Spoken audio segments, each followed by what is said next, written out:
আপনি যেই মানুষটাকে সবচাইতে বেশি ভালোবাসবেন আর সবচাইতে বেশি আপন ভাববেন সেই মানুষটাই দেখবেন দিন শেষে আপনাকে খুব যত্ন সহকারে ঠকিয়ে দিয়েছে।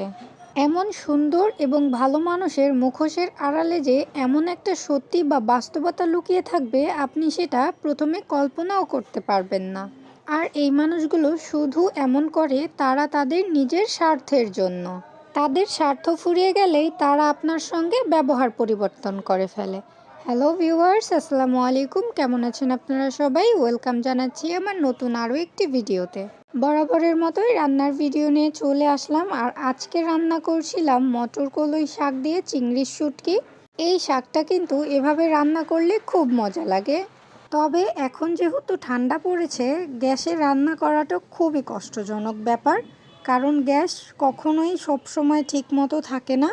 তেমনই আজকেও রান্না করতে খুব কষ্ট হয়েছিল। মাছ ভাজতে গিয়ে তো একেবারে পাগল পাগল লাগছিল আমার। আর এমন অল্প গ্যাসে তরকারি রান্না করলেও না কেমন জানি ভালো লাগে না। শাকের তরকারিটা নামিয়ে আমি এখানে বেগুনগুলো ভেজে নেব। আজকে আমি এগুলোকে শুকনা ভাজবো না, এটার মধ্যে মশলা দিয়ে একটু ভুনাও করব। আমার কাছে এভাবে বেগুন ভুনা করলে খুব মজা লাগে। আপনারা কি কখনো এভাবে বেগুন ভুনা খেয়েছেন? বেগুনগুলো একেবারে কচি ছিল, এজন্যই কিন্তু খুব সহজে সেদ্ধ হয়ে গেছিল, কোনো সমস্যা হয়নি। তারপরে এই যে মাছ ভাজতে আসলাম, এরপরেই ঘটে বিপত্তি। কি যে একটা অবস্থা হয়েছিল, আমি ভুল করেছিলাম, সব মাছগুলো একসঙ্গে কড়াইয়ের মধ্যে দিয়ে দিয়েছি। একটা দুটো করে ভেজে নিলেও পারতাম। কড়াই ঠিকমতো গরম না হওয়ার কারণে মাছগুলো উঠছিল না, আর গ্যাসও যেহেতু নেই এজন্য কড়া জালও দিতে পারছিলাম না। তাই মাছগুলোকে এক সাইডে নামিয়ে রেখে বেগুনগুলো ভুনা করে নেব। আর আপনাদের কার কার সঙ্গে এরকম হয়, রান্নার সময় গ্যাস পান না? কমেন্ট করে কিন্তু জানাতে পারেন। আমাদের বাসার গ্যাসের অবস্থা হচ্ছে ওই যে আমি প্রথমে যে কথাগুলো বলেছিলাম সেই মানুষগুলোর ক্যারেক্টারের সঙ্গে মিলে যায়। তাদের যখন ইচ্ছে হয় তখন যেমন আমাদের কাছে আসে, গ্যাসেরও সেই একই সমস্যা।